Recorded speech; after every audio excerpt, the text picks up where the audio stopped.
Welcome back, ladies and gentlemen. I hope you have all indulged in a good lunch. So now we shall proceed to continue with the rest of the sessions. We will be moving on to the second and final session for the day, which is on the theme Decoding Trends from India's Neighborhood. This will be quite an elongated session as it covers India's neighborhood in all its dimensions, and hence it has been divided into three sub-themes. First, India and its maritime neighbors. Second, India and its land neighbors. And finally, the third, India's land and maritime neighbors. The presentation on each sub-theme will be followed by a question and answer session moderated by the chair. This session will be chaired by Commodore R.S. Vasan, Director General, Chennai Center for China Studies and Regional Director, National Maritime Foundation, Tamil Nadu. Commodore Vasan has a distinguished service of over 34 years in the Navy and the Coast Guard. His appointments include command of warships, 2 major air stations, and a maritime air squadron. He has participated both in the 1971 war and IPKF operations. He has also served in many think tanks, including the Observer Research Foundation, where he steered the Maritime Security Program, and the Center for Asia Studies as Head of Strategy and Security Studies.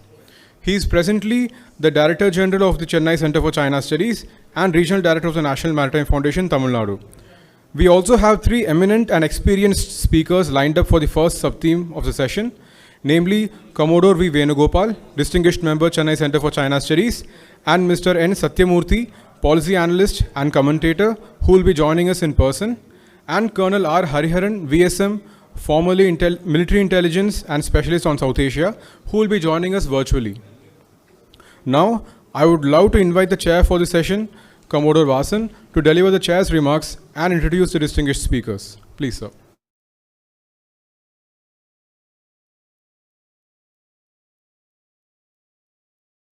Good afternoon, and I'm sure you enjoyed the lunch. So we have a very interesting session ahead, and we have eminent people who are going to be with us trying to look at this.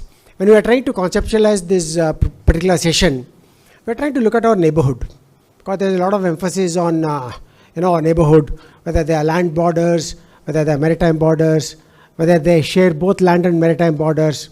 So this was the thing, and we said instead of just not being able to do full justice, we'll divide this into 3 sub-themes.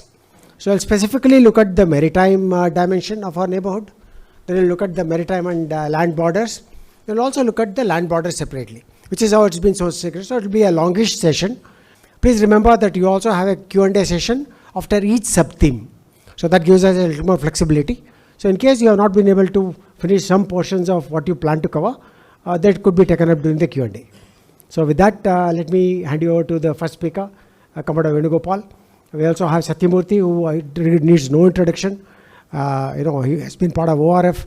He's an independent policy analyst, and you can't find a better person than him to talk about both Maldives and Sri Lanka. Of course, today is going to talk about Maldives in terms of the GDI dimensions in Maldives. And then we have one more speaker, and we will, of course, invite them as the sessions produce. Over to you, Venu.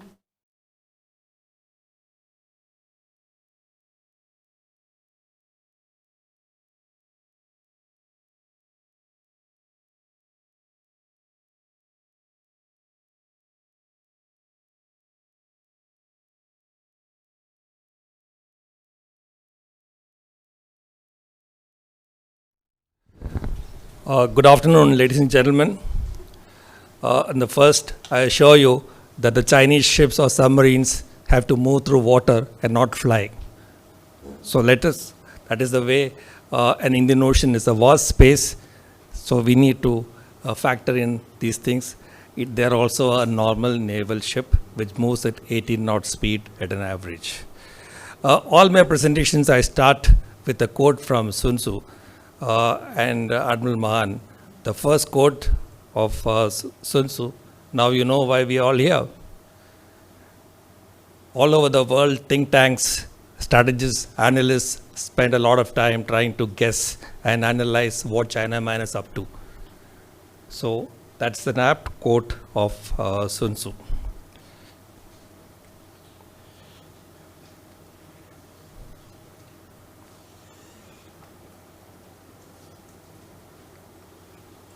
Another favorite quote of mine: whoever controls the Indian Ocean dominates Asia. This ocean is the key to the 7 seas in the 21st century. The destiny of the water will be decided in these waters. Destiny of the world. Again, this quote is debatable, as Naval War College in US library indicate that Admiral Mahan never said this. Anyway, be that it may, it looks more or less certain that Indo-Pacific is assuming significance in the current time. That said, I will, as a practitioner and as a student of geopolitics, I will cover my presentation. You can have a look at how I intend to go about my presentation. See, significant factors that I want to highlight is the Malacca dilemma, that's one, and impediments and challenges of PLA Navy in Indian Ocean.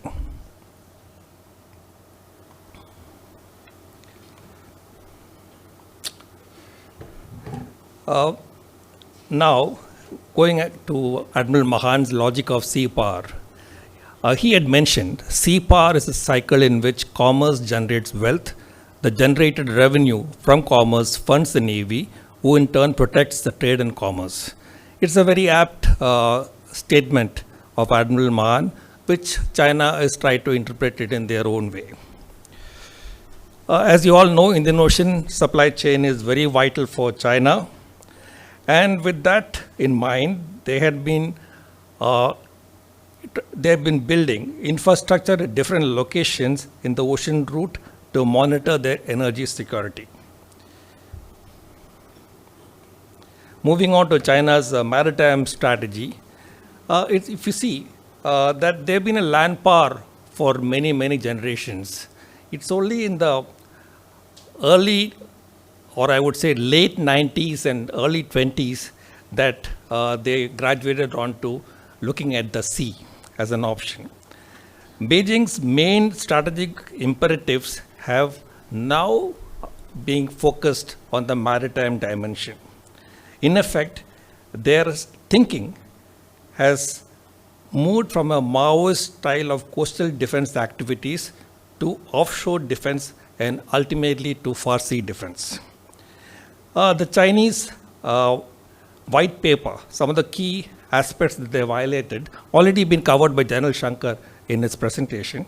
But from a maritime point of view, I can say that China is probably in step 1, where they're trying to be part of international maritime operations, like the anti-piracy patrol in the Gulf of Aden.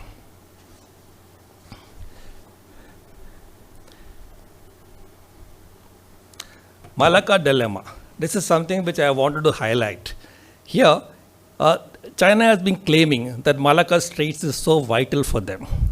But see, on the slide you can see the Sunda Strait, Lombok Strait and Makassar Strait. Both are quite close to China. In fact, they do not have to,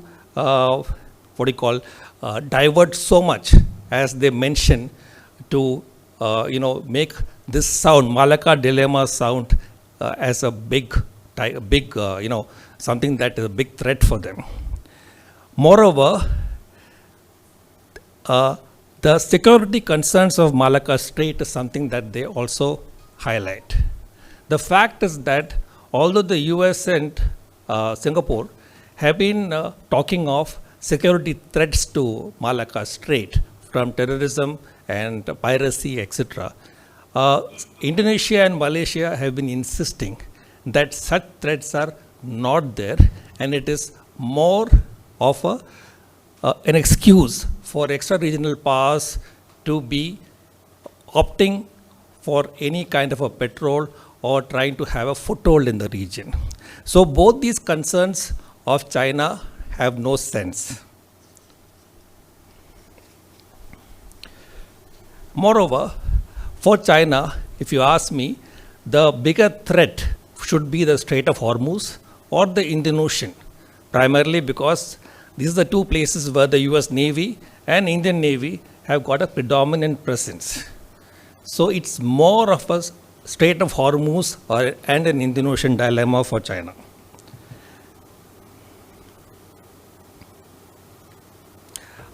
China has been, talking about a two-ocean strategy, the Indian Ocean and the Pacific Ocean. Both oceans are critical to sustaining China's growth. The Indian Ocean critically for their energy needs, and Pacific Ocean for their export of finished goods. In order to achieve this, China appears to be following a three-pronged strategy in the Indian Ocean region. It can be divided into economic, military, and diplomatic coercion. China has understood very well that the Indian Ocean states are quite fragile, exempt India, of course, mainly Pakistan, Sri Lanka, Bangladesh, and Myanmar, where they have actually invested a lot of funds to improve or to try to improve their infrastructure. But at the same time, the major or the covert aim of China is to maintain their presence in the region. Similarly, they have engaged in Seychelles, Maldives, and Madagascar with lucrative infrastructural aid. As far as the military dimension is concerned, China has been maintaining their anti-piracy force from early 2000s.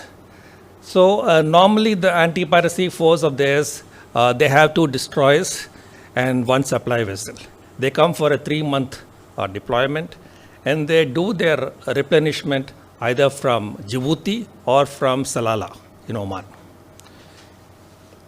Now, of late, China has also been doing intelligence gathering by survey operations to develop offensive and counter-offensive capabilities to prevent any kind of sea-based introduction of its trading routes. Diplomatic coercion. As I mentioned, they have maintained very close relations with these countries, and they have gained some sort of influence, which is gradually waning off now because of the realization of these countries that they are being driven into a debt trap. However, China is now a dialogue partner in Indian Ocean Rim Association and also Indian Ocean Commission, where they have an observer status. I would like to mention about this CITCA, China International Development Cooperation. Established in April 2018, is basically a foreign aid agency which is created to achieve better coordination and greater impact on aid programs under the aegis of BRI. Chinese engagements in Indian Ocean. On the slide you can see they have, and I think most of you are aware now, fully of Bangladesh, Cocoa Islands, all these countries that I have listed on the slide. In addition, I have mentioned about the African coast as well, Kenya, Tanzania, Mozambique, and Madagascar. Closer to us,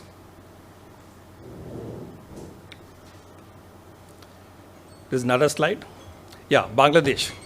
Now here, the main issue that I want to highlight is that they have built a submarine base at Pakua in Cox's Bazar, which was commissioned in April. This is basically to do maintenance of their submarines, the old submarines, Yuan-class submarines, which China had handed over to Bangladesh. This base could be utilized by Chinese submarines if at all they want to do replenishment during their patrol in the Indian Ocean. They have also invested in Chittagong, Paira, and Mongla ports.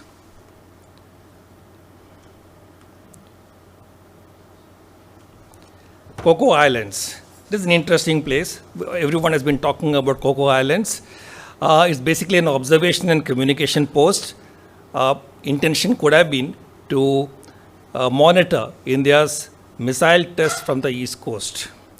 However, the satellite imagery which was taken this year, early this year, indicate a new 2,300 meter runway, radar tower, and 2 hangars. But the satellite picture also clearly specified that this is basically Myanmar military personnel who are manning these posts. Report is still unverified. We don't know. We can't really make out whether the Myanmaris or a Chinese fellow who is there. Yeah, the energy security pipelines which China had set up in Myanmar.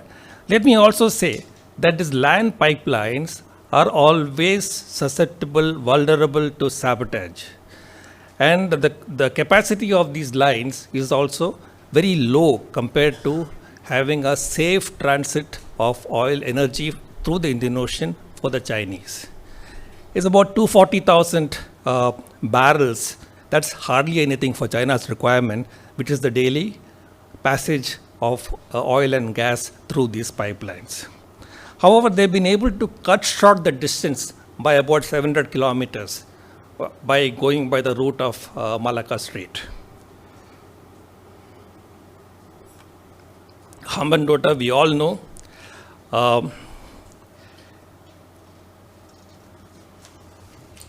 The other two investments are basically, they're doing a major logistics complex at Colombo Port, which is expected to complete by 2025. Another is the Colombo Port City, which was inaugurated in 2015.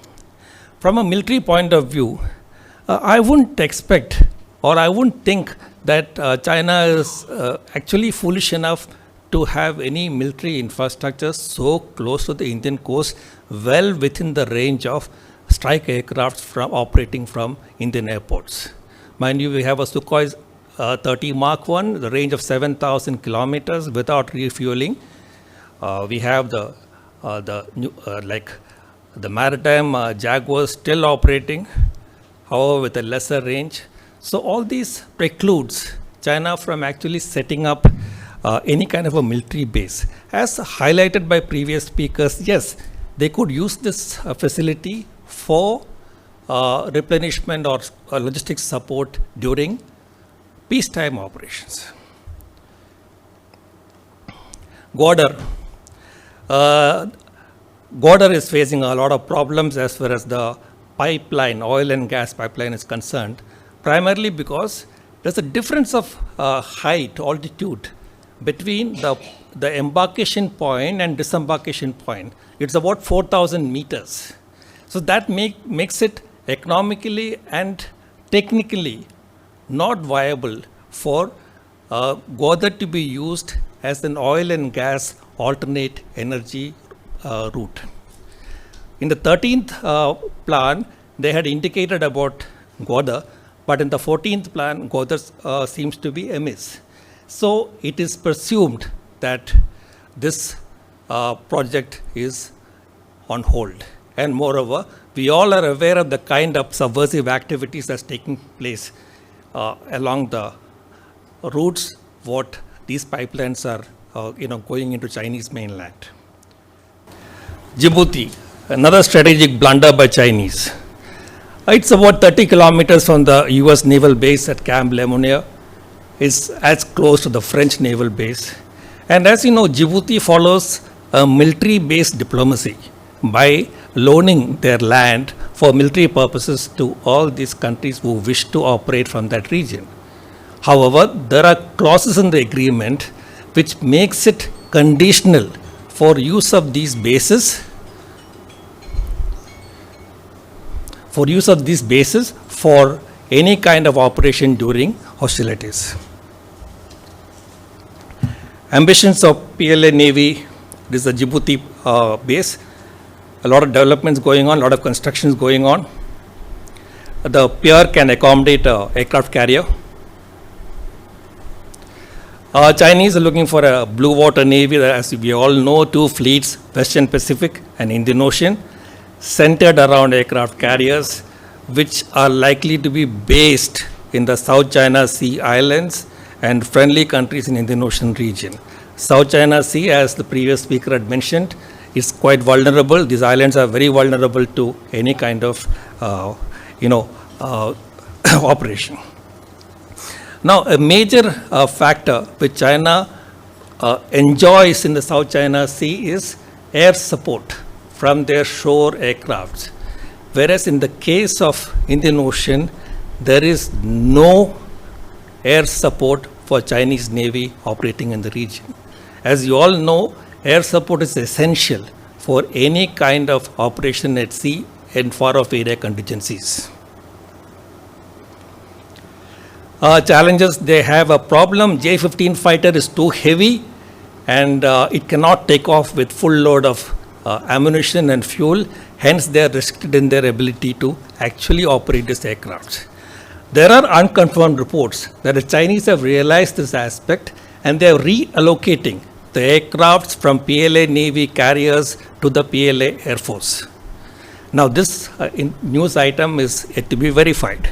In all probabilities, it's very likely when you see that the Taiwan situation is becoming a little more, getting into dangerous stages, and they do not want their aircraft carrier to be caught without a complement of combat aircraft. Maybe the Air Force, they have to see how they're going to operate. Now, as per the Indian Navy assessment, we have at what any time 6 to 8 PLA Navy ships on anti-piracy patrol. China learns a lot of lessons from blue water operations and oceanography by operating in this region. As you all know, oceanography is a complex subject and every area has got its own peculiarity. So probably China is gaining a lot of knowledge from these operations. Again, I'd like to reiterate, lack of air support from shore is a severe impediment and vulnerability for Chinese Navy to operate in Indian Ocean. Overseas bases. I've just shown you the bases of US bases in the Indo-Pacific region. You have Diego Garcia onwards in Guam, Philippines, Japan, Hawaii, Alaska, New Zealand. With a network of bases, even now, US feels that they do not have the kind of logistics support or operational support they require to operate in South China Sea. And that is why the agreement with Philippines for new bases, 5 new bases, is still being processed. So it clearly shows that overseas bases are vulnerable. Djibouti is a sore point, if you ask me. For that matter, any other place, if China intends to develop a base without adequate, security and a networking in the region with overseas other bases, because here you can see that a strategic bomber can take off from Diego Garcia or from Guam. And China does not have that kind of facility anywhere in Indian Ocean region. It's a very severe impediment. In conclusion, I would like to say that China intends to develop some form of Indian Ocean fleet, but it may not be called a fleet as such. Mainly due to political reasons. And probably China is realizing their hegemonic intent is not being liked by countries in the region, and it is not the kind of euphoria which was there when the BRI was initially set up. At best, it is going to be a deterrent force to protect its energy security. And they do have a credible surface competence and shore-based, the lack of shore-based air power is again a matter of concern for them. Political dilemma in securing military bases in the region is another important factor. Please note, the military bases are conditional, underlined conditional. It is the host nation which permit these bases to be used during operations. Without the approval from the home nation, this base is of no use. And by any chance, if the host country permit them to use these bases in operation, that host country is deemed to be considered as a threat by the adversary.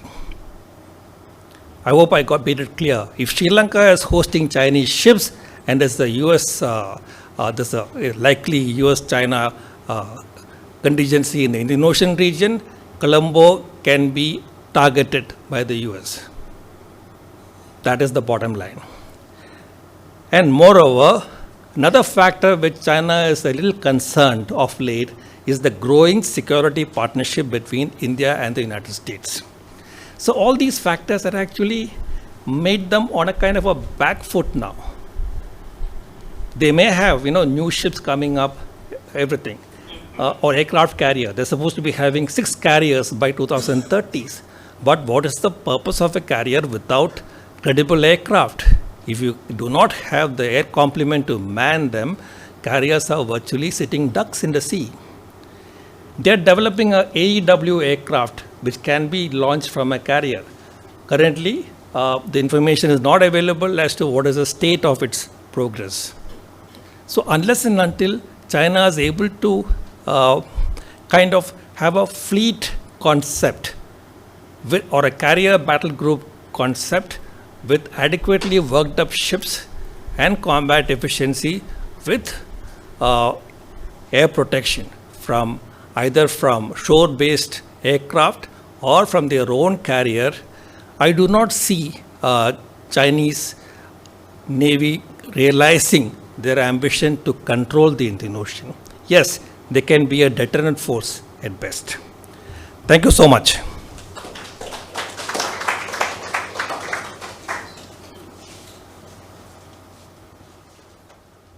Thank you, Venu, for that comprehensive coverage of what China is trying to do in the Indian Ocean region. You know, if you go back to the first talk in the morning session, you'll see there is a pattern. You know, remember there were certain milestones that were already set. By 2035, it will be a technologically superior power. By 2014, it will be able to compete with the USA, etc. So there is a pattern in the planning process of China. They realize they are weak at sea. It's simple as all that. It's still a continental power, and most of their assets are still, you know, restricted to the first and second line of defense. It's only now that they're moving out of the third line of defense and trying to reach into the Indian Ocean region. I've never tried of repeating that, you know, the carrier has never come into the Indian Ocean yet. It's not come for various reasons that Venu has rightly brought out. They're not still capable of supporting their carrier-borne aircraft and the CBG, that's a carrier battle group. So that is the reality. So I think Venu has laid the foundation for the follow-on speakers, because it now specifies what China's interests are in the Indian Ocean region, who are our neighbors here, and how are these neighbors dealing with this power play that's happening in the Indian Ocean region. So there will be, of course, a Q&A session later at the end of this sub-theme. Without much ado, let me invite Mr. Satyamurthy to come and now talk about the GDI in Maldives. Like I said, you know, he's been studying Maldives and Sri Lanka for more than 4 decades now. So therefore, I don't think you'll find a better person to tell us about what's happening in Maldives and why, and how does that complement China's ambitions in the IOR number 1, and how does it affect India's trajectory in terms of finding the positive trajectory in the Committee of Nations. Over to you, Satyam.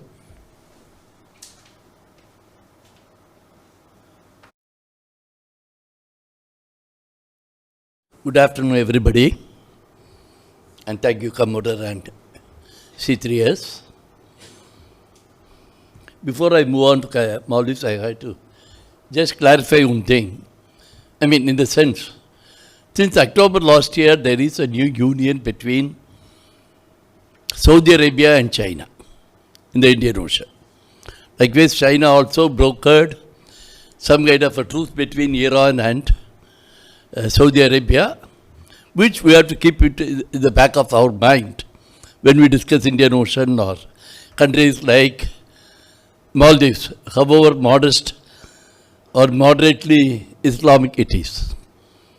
Now to Maldives, and I couldn't have expected a better time to speak on the subject, because on September 9 we have the presidential elections in Maldives.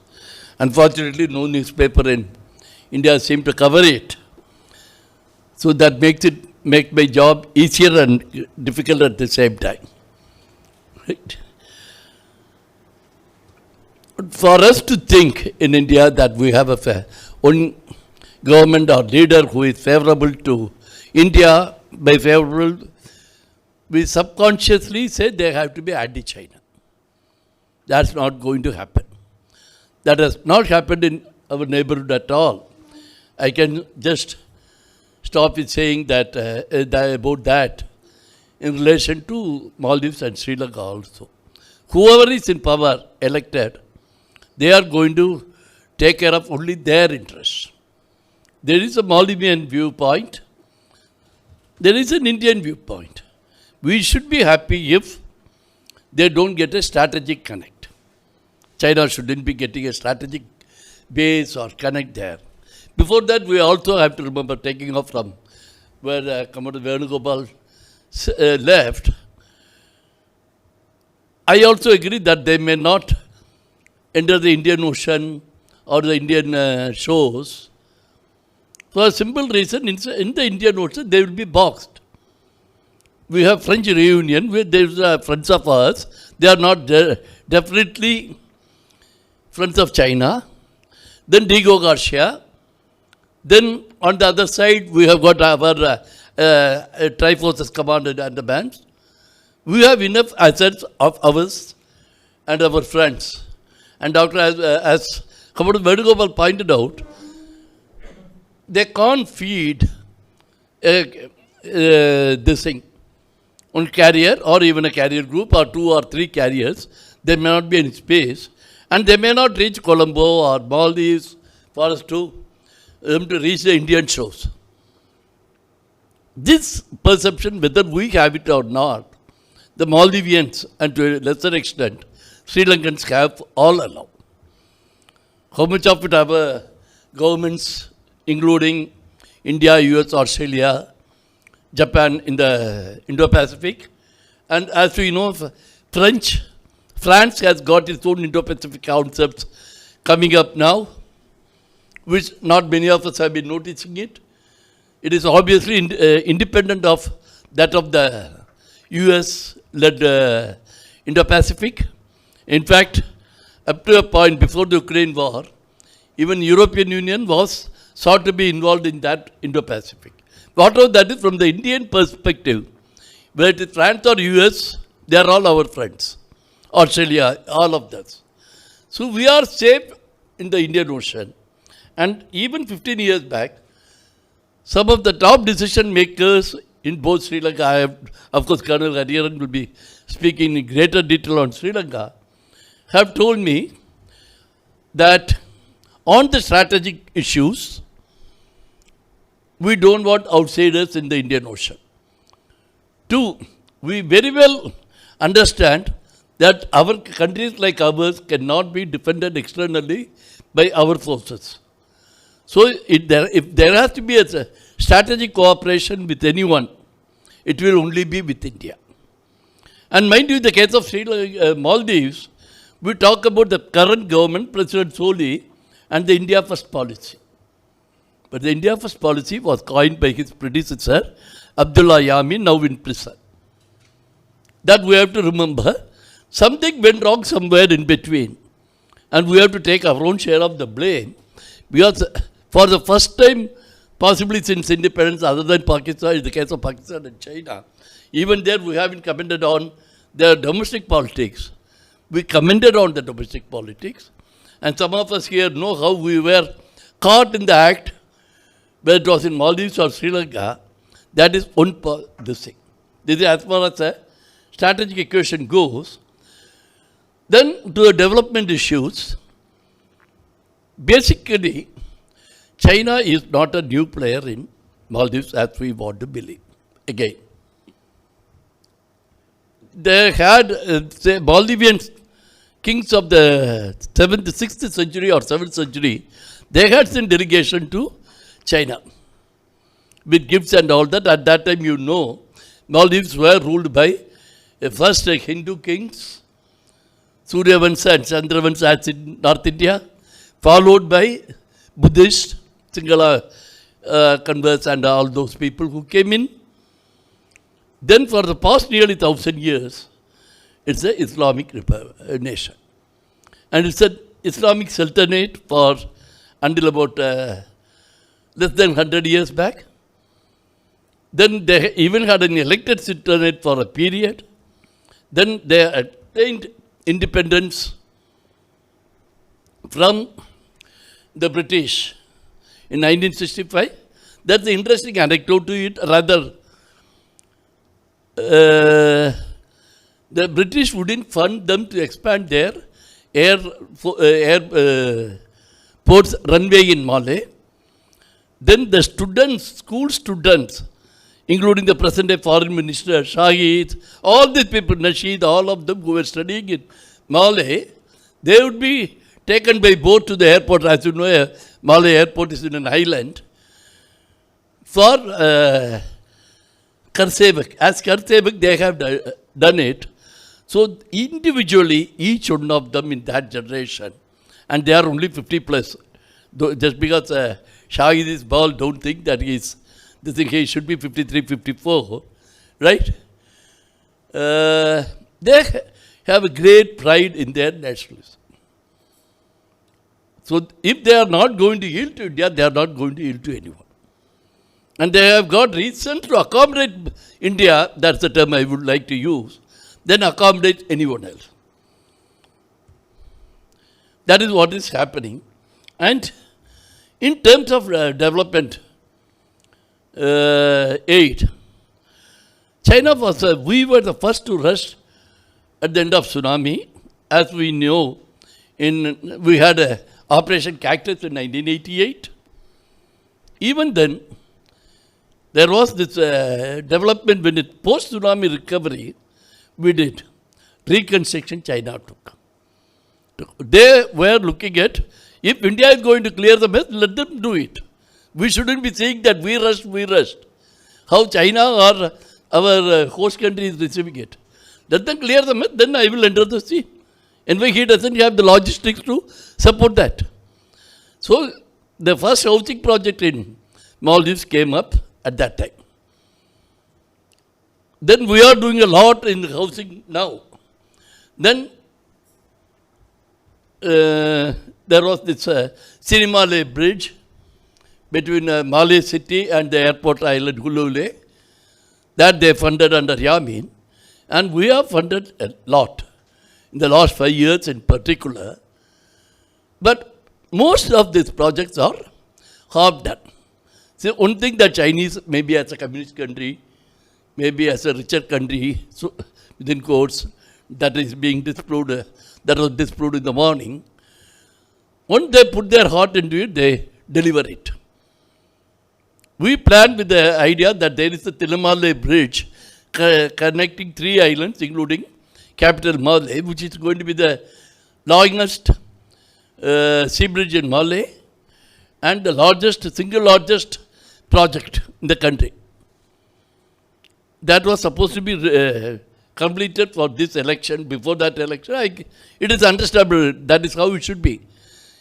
Then came COVID. Now anyway, it is just in the beginning stage. Of course, there are Maldivians who question the necessity for it or the relative usefulness between the China-funded project and ours. That's beside the point, but the government of Maldives felt the need because there is going to be a satellite city for Maldives, which is the most densely populated capital in South Asia, along with Hulumala, which is a reclamation island already there. They have an industry, one of the islands is an industrial island which they want to develop. Maybe our investors are already there, Indian investors I mean. So, but one thing we have to remember, every government in Maldives are looking at their national interests. President Nasheed, whom all of you know, said China has run Maldives into a debt trap for some time. He is silent after he parted company with the incumbent President Soli. And he was the first Maldivian president to visit China. His successor Wahid visited. Yamin visited. This President Soli is not known to have visited. Yes, definitely he has not visited China. But they all maintain a very healthy relation with China on the economic front.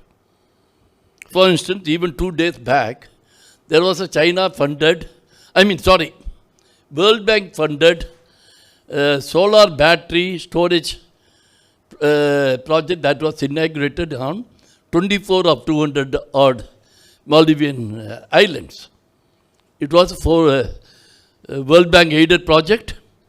Obviously, there would have been tenders, and obviously, no Indian company joined the tender. This was precisely the case with the China so-called Chinese solar power, wind power projects in northern Sri Lanka. After everything was over, we discovered, and after we have made our noises, and the Indian High Commission pledged fund $100 million for those projects, we discovered it was a ADP funded project for which tenders were called. No Indian company participated. Chinese were the only one to participate, and they got it. That is it. But this is a kind of approach governments follow. Whether it is Nasheed was the President Nasheed was the one who inaugurated the Chinese embassy in Malé on the eve of SOC summit. I asked President Nasheed, Excellency, you are opening the Chinese embassy on the very day Indian Prime Minister is landing in another part of the city. Couldn't have waited. Then he said, no, the Chinese minister is here. He can't make a trip. And mind you what? He was the Vice Minister of Foreign Affairs who was come there as an observer for the SOC summit. This is the state of affairs as far as India is concerned in Malé, or China is concerned. Their economic relations should continue. It has been continuing. It is below the radar, unlike in Indian aid and Indian projects. Two, they have, from what I hear, I don't think it is official as yet, extended that debt moratorium by 7 years after COVID and all that. So everyone in Malé should be happy for that. With that I close. More during question answers. Thank you, Satyam. Sorry for stopping you. What comes out clearly is that, as far as this presentation is concerned, the geographic advantage that India has, and which are used very effectively, whether it is op cactus or the tsunami, post-tsunami first aid that we rendered, or even the water crisis that Maldives faced, where we were able to airlift water bottles. So that's a kind of advantage that we have. It cannot be overcome by China, notwithstanding the kind of investments. But through the investments, they have made inroads, which was the idea of this presentation, to say how through the investment route they are gaining influence. So with that, I think Colonel Hariharan is waiting on the other side. He could not come here physically. He is another expert as far as we are concerned in terms of Sri Lanka and our neighborhood policies. So I'm very happy to have him here. He is formerly the military intelligence. In fact, he started off his career as a journalist. Thereafter, he went into IPKF operations and other, campaigns that we've had. So we are very happy to have you with us. Is he online? Yeah. So over to you, Hari sir. All the very best.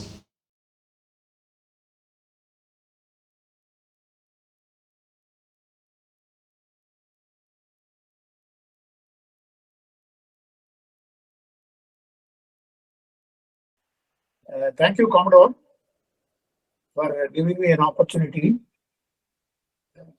to speak here. I wish I was there physically. I'm going to take it in 3 parts. As you can see, 2 backdrops. One is on the geostrategy, and the other is Xi's guiding concepts. And then I'm going to focus on what is Global Security Initiative, and then analyze China's strengths and weaknesses in Sri Lanka, and how can they apply GSI in Sri Lanka. Next one, please. Yeah. If you see the strategic dynamics of this entire region is churned up. This particularly after the post-COVID, you can say, economic downsizing of China. The Indo-Pacific has seen a lot of strategic realignment. I won't repeat it. You have undergone. So it has become very, Indian Ocean has become very sensitive to what is happening. And this has upgraded Sri Lanka's importance. It is actually midway on the sea lanes of Indian Ocean and ideal for international maritime shipping to what you call sort of containers meant for both East and West. Then there is a quest for new world order. The BRICS is one example of it. The G20 also. These are various efforts of people who want, countries who want a more equitable order. And he is trying to use it to a Sinocentric dream of new world order. This has been discussed sufficiently in the morning. And China's elusive economic recovery is not taking place as he has planned. It is laughable that in June 22, there is a tome released in China on Xi Jinping's governance. It has been misgovernance of the highest order in the COVID period and the economy as such later. So, in this backdrop, the hybrid warfare has come to the fore in Ukraine. Hybrid warfare includes other than conventional warfare.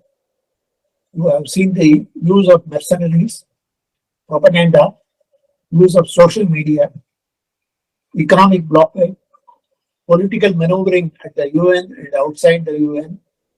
So, all these are part of hybrid warfare, I would call it. The General Shankar used to call it, I think, gray zone warfare. It is very much gray because there is a war going on without announcement of formal war. Then there is the rise of India and its own ambitions to occupy a position compatible with its size, economic power, and political affairs. This is the backdrop, geostrategic backdrop, in which we will be looking at Sri Lanka. Next one, please.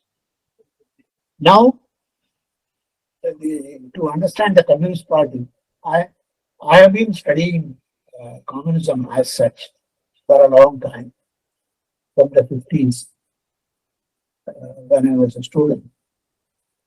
And of course, I wasn't a member, clarified. But and also as a MI man, I have come to understand how communism handles public policy. One thing is the use of jargon. The semantics of communists you must understand. And in the Communist Party of China, it is not merely the semantics. It is mixed up with their ability to reduce everything to numerical things. For instance, right now, CCP is promoting two establishes, to safeguard. This is the slogan promoting to give Xi Jinping the central role as the paramount leader. That is the current usage. So you must look at the current usage. Even in the Chinese dream, which everybody spoke of, which in his inaugural speech itself, she mentioned, it is the Chinese prosperity, national rejuvenation, and happiness of people. So this national rejuvenation constantly figures in all speeches and handouts. The four comprehensive, which is the at the core of the CCP's policy, that is a build a moderately prosperous society, deepen reform, govern as per law, and strictly govern the party. These two last ones, govern as per law and strictly govern the party, has been emphasized repeatedly by Xi. Then there is, of course, Chinese style modernization that will be different from the way the West approaches the common prosperity. If you see the global approach to global prosperity, which has been emphasized by Xi when he addressed the UN General Assembly, the change in after economic downslide, now it is more equal distribution of income rather than uniform egalitarianism. Then there is, of course, confidence talking. That is the confidence in this has got a strong nationalist shade, chosen path, guiding theories, political system, and culture. Xi had been emphasizing Chinese culture even in his latest speech. We should understand this, how the thrust is going. And the BRI, Belt and Road Initiative, has done poorly in this region. Pakistan and Sri Lanka have been heavily invested. Sorry to interrupt you, sir, but just wanted to let you know that there is 10 more minutes for your Yeah, session. yeah. Thank you. 10 more minutes, more than sufficient.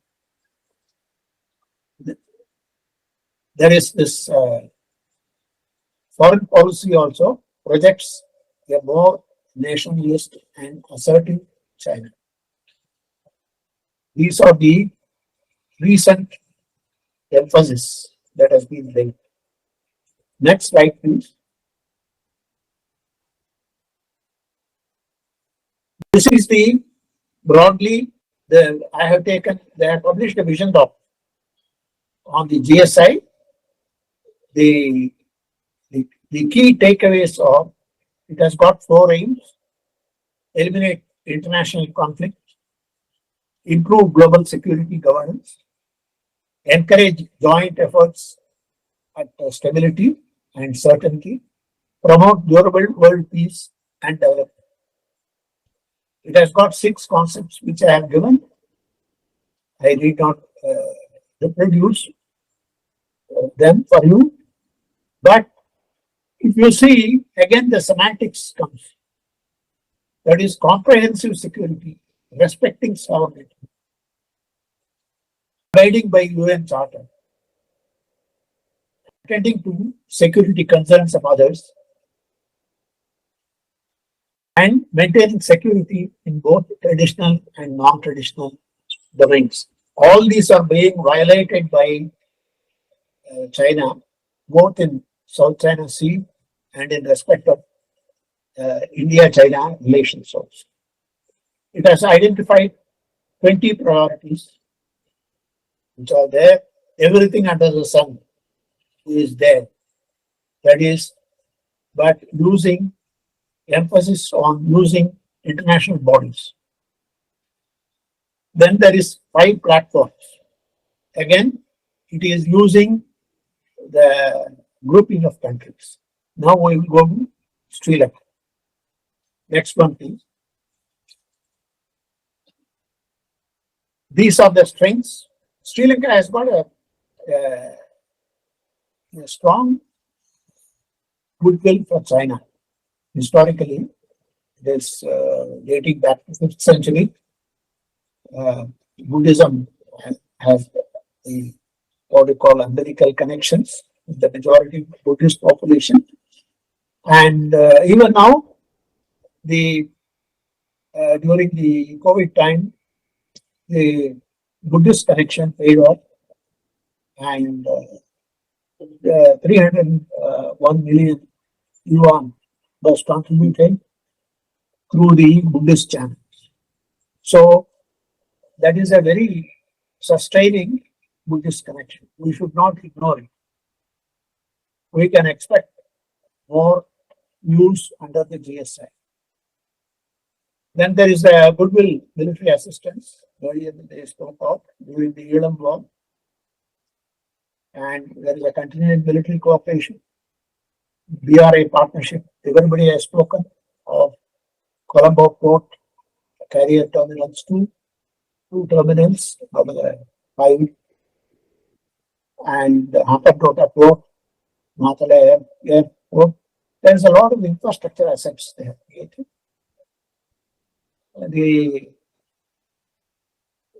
Then there is the political influence. We should not forget there is a latent anti-India component in all walks of life in Sri Lanka. Though India is overwhelmingly appreciating, there is this small element which is up to mystification. And China had been the biggest supporter in UN forums when it was all done. Against all this, the biggest weakness is China is 2,000 kilometers away, whereas India, it is geographically, you can reach in 40 minutes from Chennai by air, and by land in 1.5 hours from Rameshwaram. And India is also demonstrated that the BRA burden, debt burden, while China is dithering on servicing it, India has gone out of the way, and poor profitability of the assets. Then there's a negative image due to political interference. There failure of Quad also, correction, fallout of Quad also has this elbow twisting by the Western powers who support him. Next one, please. My last one, I will take 2 minutes. These are the likely areas of cooperation. That is the conduct of bilateral, multilateral cooperation to promote common security interests. I agree with the earlier speakers. The basis won't be activated now. The pro-China, anti-India elements, including the clergy. Yesterday only clergyman has spoken. Buddhist clergy will be activated. There is a potent force in Sri Lanka. China will do everything. Trade union is there. Then there will be financial contribution. China does not hesitate to finance elections and influence decisions. And of course, armed forces will try to strengthen by giving more arms at concessional rates, improve training. Overall, China will have to work make the infrastructure assets created profitable. There it needs India's participation also, like the Colombo Finance City that has come up. Unless Indian financiers invest, I don't think it will be successful. So China would be mindful of this because it has made huge investment in Sri Lanka. And of course, support for the international forum is there. And but what you should be wary of is these infrastructure assets can be used for e-surveillance, cyber warfare, and great propaganda. And there is India promoting Colombo Security Conclave of India, Maldives, Sri Lanka trilateral, which looks after the common EEF assets, maritime assets in Indian Ocean. And Sri Lanka, China will promote its own sort of grouping also. It is animating China Indian Ocean Region Forum on Development and Cooperation. 2022 meeting was held. This will be, you can see it coming to limelight in the year, this year and in the coming years. And wherever India is involved, it will try to downgrade, not directly, indirectly, using anti-India forces. Thank you.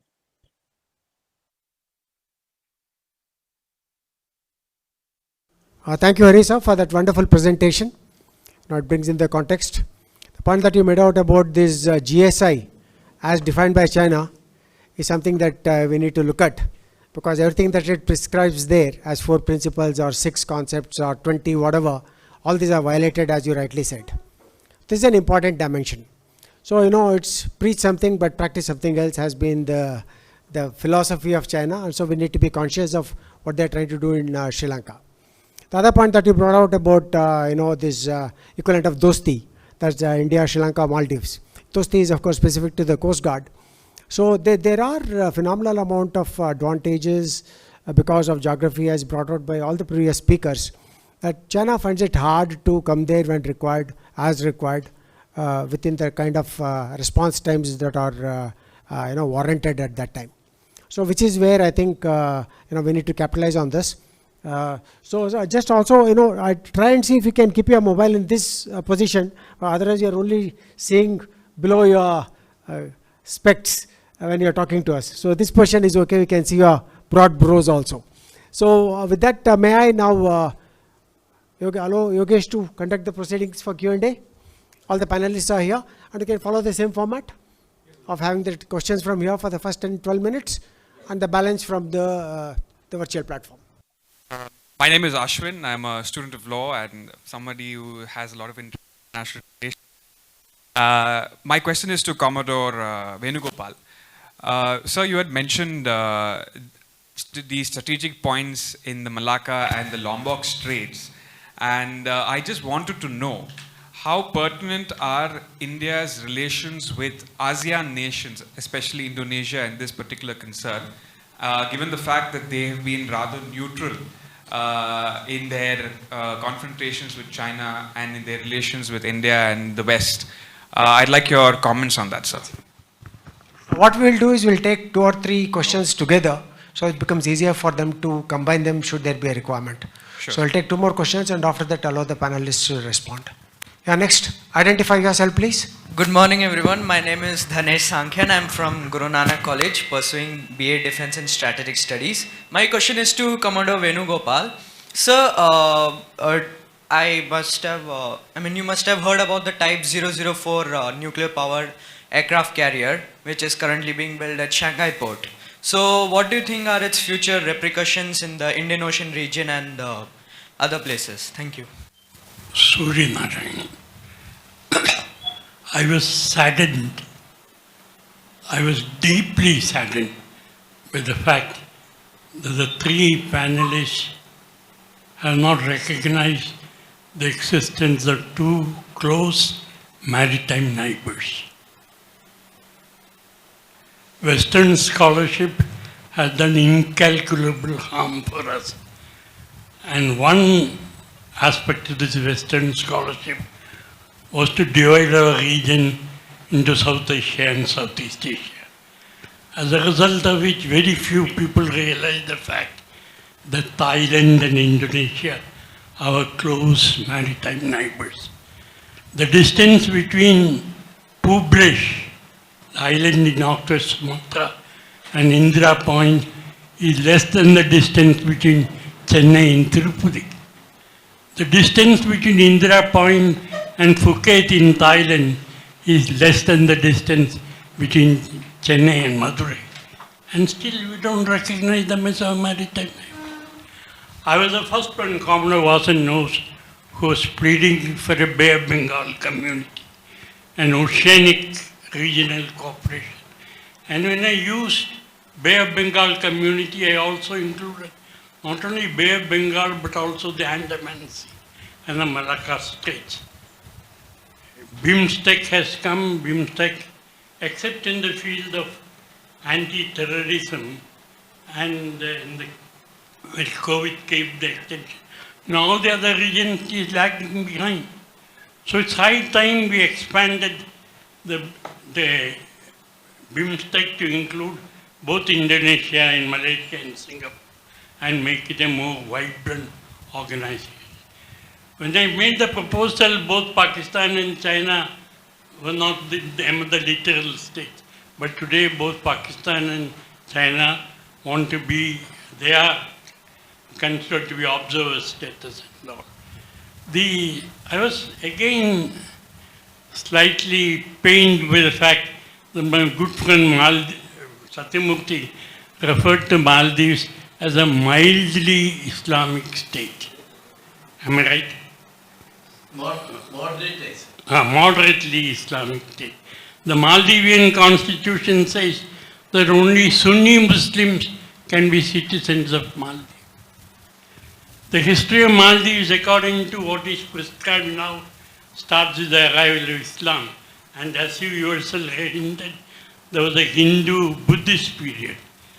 In fact, the German archaeologist, anthropologist Thor Hennedel was invited by Guillaume to do some archaeological excavations. And he found some sun symbol. The sun symbols, which meant the history of Maldives goes back to the period of Mesopotamia, Sumeria and others. And he was so thrilled. So Thor Hennedel submitted another application for further archaeological excavations, and the Committee of Islamic Scholars said, let the dogs sleep, we will not reopen the history.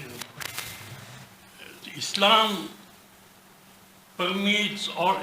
You go to the museum in Maldives, the relics of the Hindu-Buddhist period are all covered by Ganesh sacks and allowed to languish in the sun and the rain. It's an extremely extremist Islamic state. And I will not use the term that you have used. One more thing and I will stop because Commodore Vasan is watching me.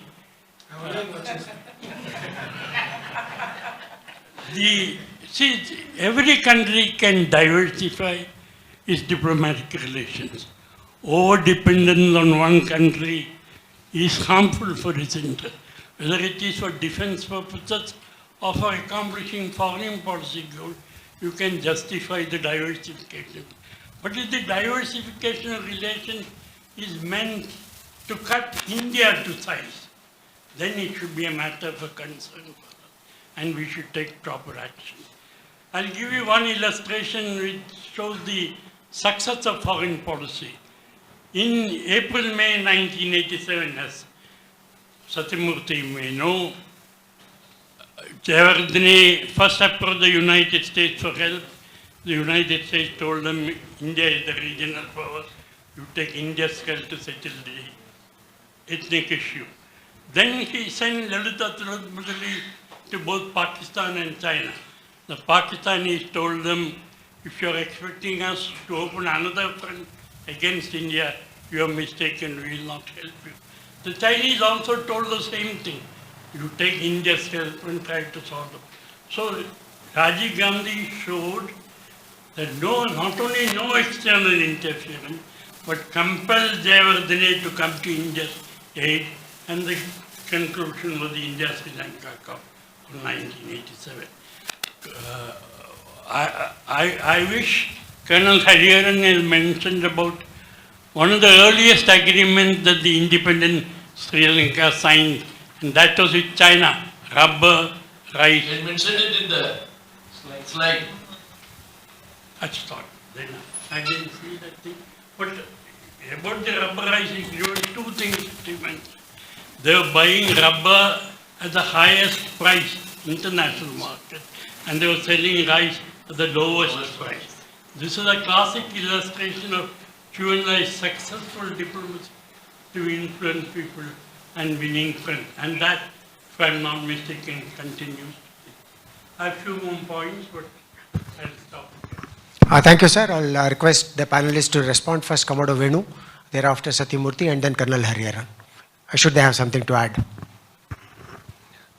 Thank you for your first question. That's regarding the Indian Navy's, future deployment, or rather deployment issues in the ASEAN region. Well, we always had a look east policy now since the 1990s. Now it's become a act east in true sense. We have a basing agreement, a logistics agreement with a port in Indonesia, Sabang, where Indian ships can refuel and top up logistics when required. Secondly, we have an agreement like similar in Singapore as well. So, and moreover, our ships are now regularly operating, calling on in Manila, calling on at Busan in South Korea, in Singapore, in Jakarta, and other ports in the region. Vietnam. There are, I just gave a few examples. Now the question here is that these are the places where we can actually take in logistics during peacetime. So we are talking about peacetime as of now. During operations, it's all conditional. Depends upon whether the host nation is going to permit or not. That's a big question. Because see, ASEAN countries are next door neighbors of China. Whether they permit our ships to operate from them, from those ports, is a big question mark. Secondly, is there a need for us to go and operate in South China Sea?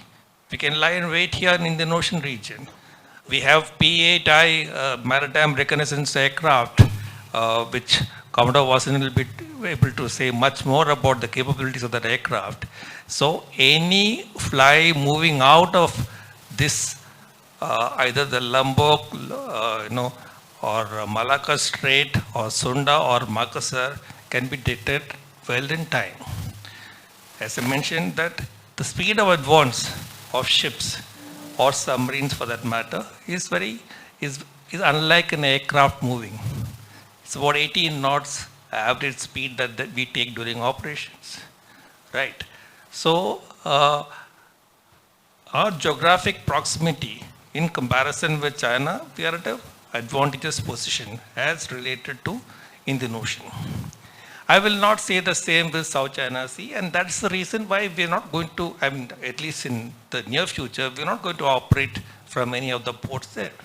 However, we have good relations with all the countries in the region, and Indian naval ships have been calling on regularly and taking in supplies from these ports. So the region is very familiar to us, much, much more than what China is familiar about Indian Ocean.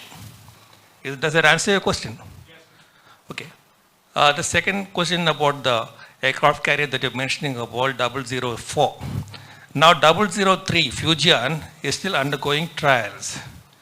004 is in keel laying stage. So we don't know how this aircraft carrier is going to come up. keel laying, we really cannot say as to what are the capabilities. Whatever information that is only available in the public domain, only I can say. As of now, nothing is available except that this carrier will be having a EMAL system, that is the electromagnetic assisted launch system for aircraft recovery and aircraft recovery and launch, which is there in the US aircraft carrier, Ford, Abraham Lincoln, and all that. Right. Now, coming to the basic question, aircraft carrier without an integral force to provide all-round protection is a big vulnerability. That means a carrier battle group will move around with escorts, destroyers, frigates, and in the case of US Navy, they have a submarine also at the flank to give protection. Mind you, we have a 500 nautical miles kind of security bubble around a carrier moving. So a carrier's movement is not tactical, it's a strategic movement. And it's a decision taken at the very highest level. The carrier battle group will also be given advance from AEW aircraft, satellites, and all means of communication. Right. So unless and until the carrier operating philosophy is mastered by China with the kind of aircraft that are required to be deployed on those ships, a carrier is a liability. So it takes time. It took so many years for US to be operating 3 battle groups, carrier battle groups in South China Sea. It has taken us years to, have 2 carrier battle groups. Now, even that is, we are not yet fully, equipped as far as the aircraft is concerned. So it takes time. That overnight you master carrier operations. So that is the, I hope I have answered your question reasonably, because till the time the capability of the carrier is not known, I cannot comment on how it's going to be. But the very basic elements of carrier operations hold good in the case of a nuclear carrier also. Satyam, you have anything to add? Dr. Suryanarayanan, unfortunately, sir, I didn't have the luxury of time that you got. With the result, I couldn't mention even some of the things I wanted to, like GMR dispute or President Xi becoming the first Chinese leader to visit Maldives in 2017, etc., etc. Going back to the other specific, Indonesia and Thailand, I knew you would raise this issue, but it was not my focus area. 3, on the specifics of moderate Islamic country in context of, not in context of India, other Islamic countries. But in fact, until maybe about 3-4 years, ASI was working in Maldives. Yes, there is a huge Salafi group coming up. Of course, there are only 2,000 voters or something like that. They are influencing these elections. It can cut both ways. If the man they support, of course, I am not going to bore you with names. Right now, anyone who wants can contact me later. There may be trouble, yes. Not only for religious minorities and others, which Islamic nation, say if you could call Bangladesh is an Islamic nation, allows others to become this thing, president. In that context only, it is a modest or moderate, dressing by women, everything, they have got a relative freedom compared to other Islamic. That is what I meant. Thank you. Harisa, do you have to add anything? Only thing is, the professor Suryanarayanan mentioned about the rice per rubber pack. I had actually mentioned it in the slide. Not only that, there are 2 economic agreements in '96 which were very favorable, and the arms given during Elam War, when India and US had refused. So all these things create a lot of goodwill and a lot of scholarships for education, and particularly for military education.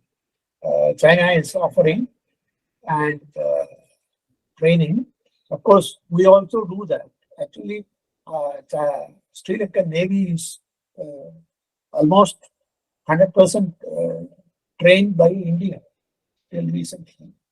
Now, of course, they have their own training centers.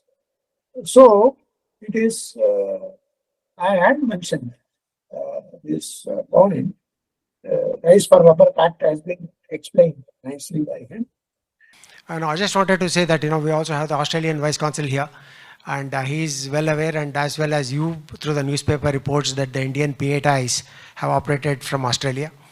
And likewise, their PATIs have come to INS Rajali, which is only 70 kilometers from here, which I had the good fortune of being the first commanding officer. So it's a great matter of pride for us that, there's such synergy between us and, the Quad partners. So therefore, this is the important point that was made out by Venu to say that, you don't have to necessarily depend on all the Southeast Asian countries, irrespective of the good relations that you have. There's this kind of range, there's this kind of endurance, there's this kind of interoperability.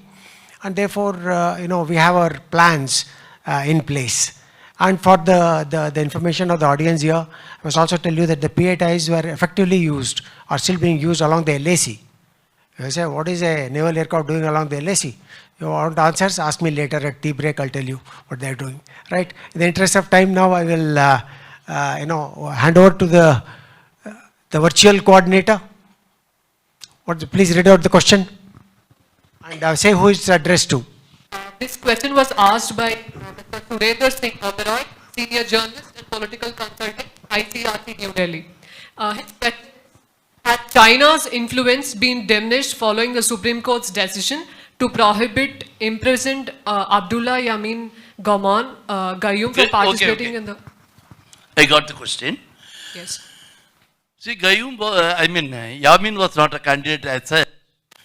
And previously, until now for nearly 5 years, Soli is a president.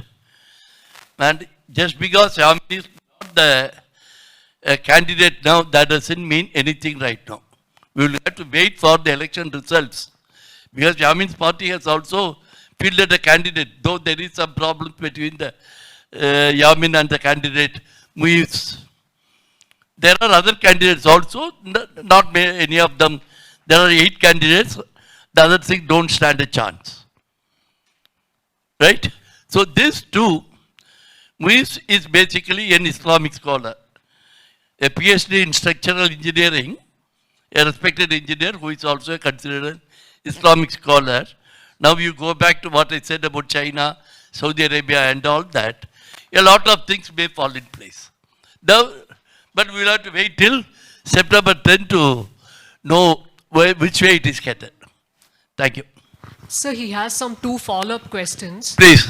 Do you believe that China is providing support to the Democrats candidate Ilyas Nabi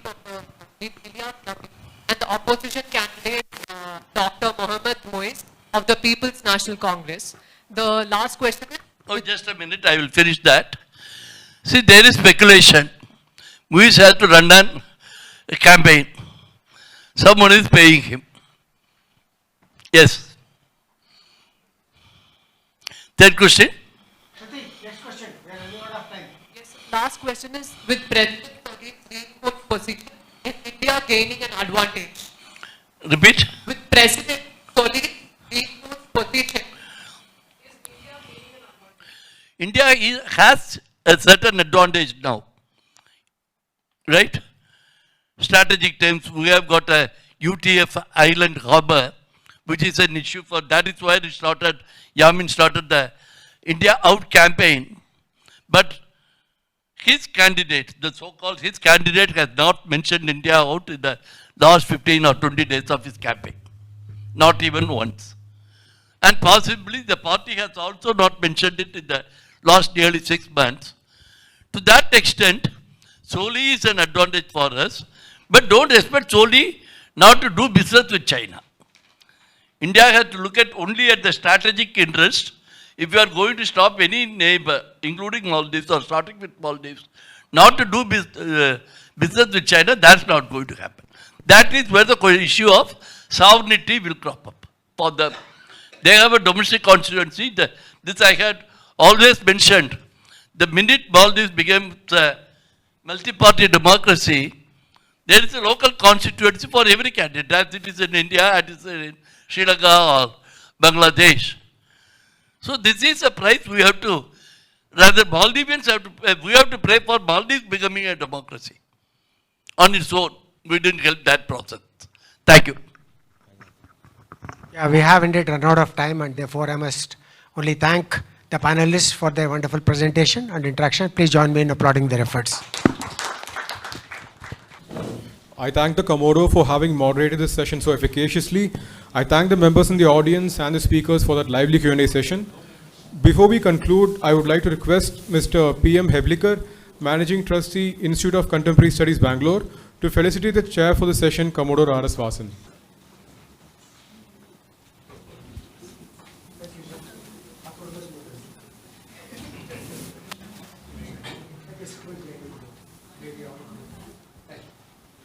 Thank you, sir. Now I request the chair, Commodore R.S. Vasan, to felicitate the distinguished speakers. Thank you.